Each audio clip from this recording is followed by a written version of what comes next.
ትሬዲንግን በጀመርኩበት ሰዓት አሁን ያለሁበት ደረጃ ለኔ ምኞትና ህልም ብቻ ነበር። ፈጣሪ ረድቶኝ አሁን ህልሜን እየኖርኩት ነው።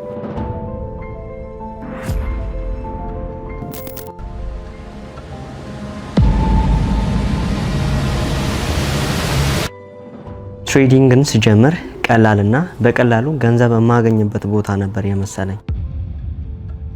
ነገር ግን ወደ ሱስ ጠጋ ያጋጠመኝ ይህ አልነበረም። ኪሳራ፣ ፍርሃት፣ ውድቀት፣ ጭንቀት፣ ኪሳራ እያንዳንዱ ነገር ሲፈራረቁብኝ፣ ነገር ግን አንድ ነገር አስተዋልኩኝ።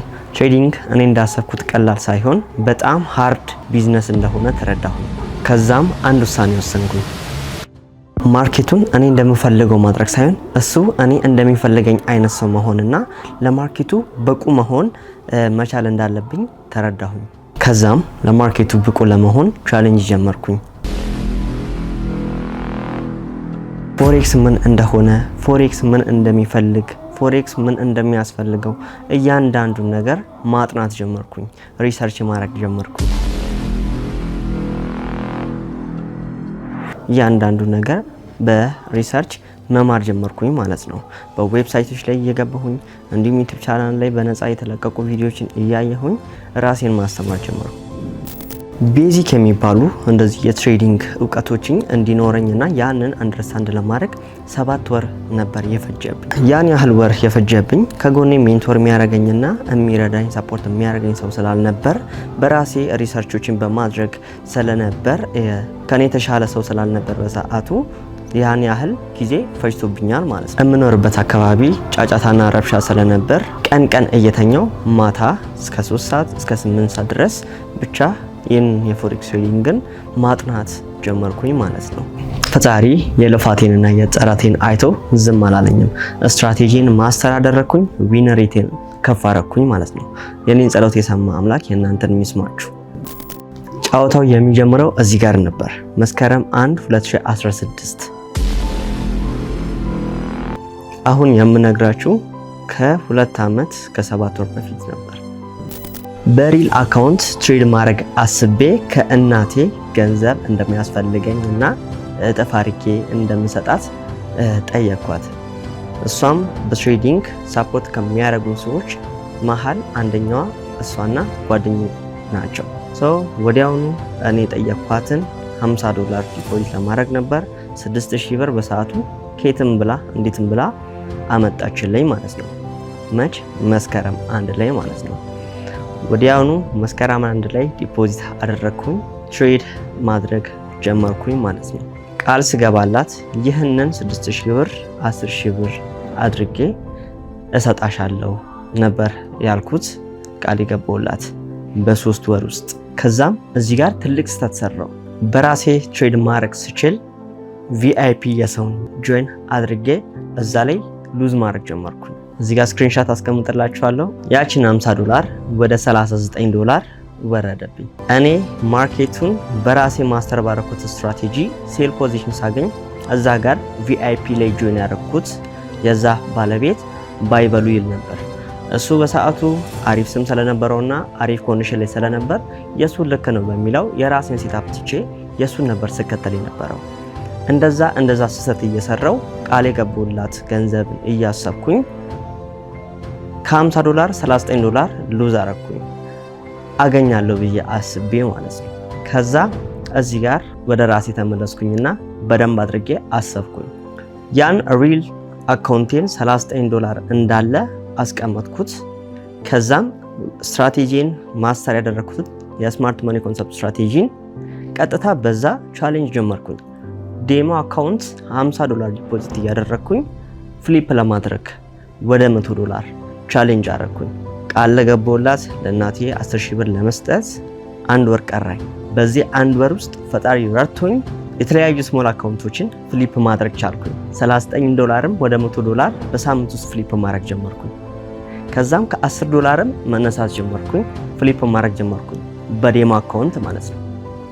ከዛም ሪል አካውንቴን አነሳሁትና ያችን ያቆምኳትን ፖዝ ያረኳትን በሰው ቪአይፒ ሲግናል ሉዝ ያረኳትን $39 መጥቼ በራሴ ስትራቴጂ ብዙ ነገር ተምሬ ተመልሼ በዛ 2 ወር ውስጥ ከዛ ያችን $39 ወደ $500 አሳደግኳት በአንድ ወር ውስጥ ማለት ነው። ሰዓቱ ደረሰ። ቃል የገባውላትን ገንዘብ 10,000 ነበር። በሰዓቱ $500 ወደ 88,000 ብር ነበር። 40,000 ብር ሰጠዋት። አስረቴንም ሰጠሁኝ። ከዛ ወደ ራሴ ተመለስኩኝ። እናቴ ይህንን ነገር ከኔ አልጠበቀችም፣ አላመነችም። ምክንያቱም ቤት ውስጥ ሆኜ ይሄን ያህል ገንዘብ መስራቴ ለሷ ጥያቄ ፈጠረባት። ስራዬን ነግሬያታለሁ፣ እንዲህ መስራት እንደሚቻል አታምንብኝም ነበር። ነገር ግን ሰርቼ አሳየዋት። በጣም ስለምታቀኝና በእኔ ኮንፊደንስ ስለነበራት ነው ሳይኖራት ይህንን ያህል ኢንቨስት ያደርገችልኝ ማለት ነው። ስለዚህ ወዲያውኑ ያንን አደረግኩላት። አሁንም ከዛ የተሻለ ነገር ነው ለሷ የሚገባውም እማረገው። እንደ ነገርኳችሁ እኔ ሰክሰስፉል ከመሆን ጀርባ ያለች እናት ያለችኝ ሳፖርት የምታደርገኝ።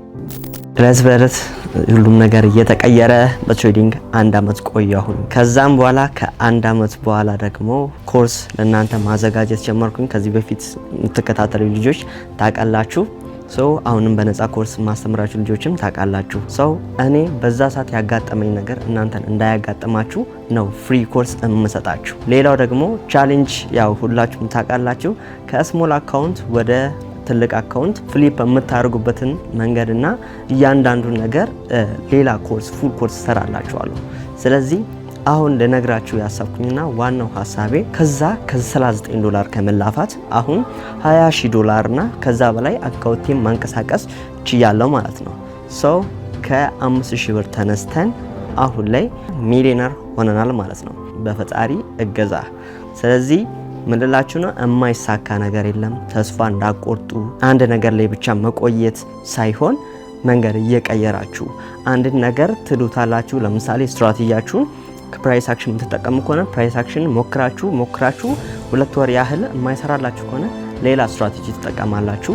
ያም ኤስኤምሲ የማይሰራላችሁ ከሆነ አይሲቲ ላይ እየሄዳችሁ ስትራቴጂያችሁ ከናንተ ጋር ፊት ሊያደርግ የሚችል ስትራቴጂ መርጣችሁ በዛ ስትራቴጂ ኮንሲስተንትሊ እዛ ላይ መቆየት ይኖርባችኋል። ከዛ ራሱ ማርኬቱ በራሱ ልፋታችሁን አይቶ ራሱ ከፈጣሪ ጋር ይሰጣችኋል ማለት ነው። ዋናው ፐርፐስ ትሬዲንግ ላይ ገንዘብ መስራት አይደለም። እዛ ላይ ዲሲፕሊን ሆኖ ማርኬቱ ላይ መቆየት ነው። በገንዘብ እውቀት የሌለው እንኳን በሲግናል ፖስት በማድረገው አይታችሁ ከሆነ $100 ወደ $1,000 በአንድ ጊዜ በሳምንት ውስጥ ፍሊፕ እንደምናደርግ ታውቃላችሁ። ያ አይደለም ቁም ነገሩ። ኮንሲስተንትሊ ራሳችሁን ችላችሁ በራሳችሁ ትሬድ አድርጋችሁ ፕሮፊት ማድረግ ነው ከናንተ የሚጠበቀው ማለት ነው። ስለዚህ ዋናው ትሬዲንግ ቁም ነገሩና ዋናው ሚስጥር ይሄ ነው። ስለዚህ ማርኬቱ ላይ በቆያችሁ ቁጥር አስተሳሰባችሁ ይቀየራል። ለምሳሌ የሰፈር አስተሳሰባችሁን ትተዋላችሁ።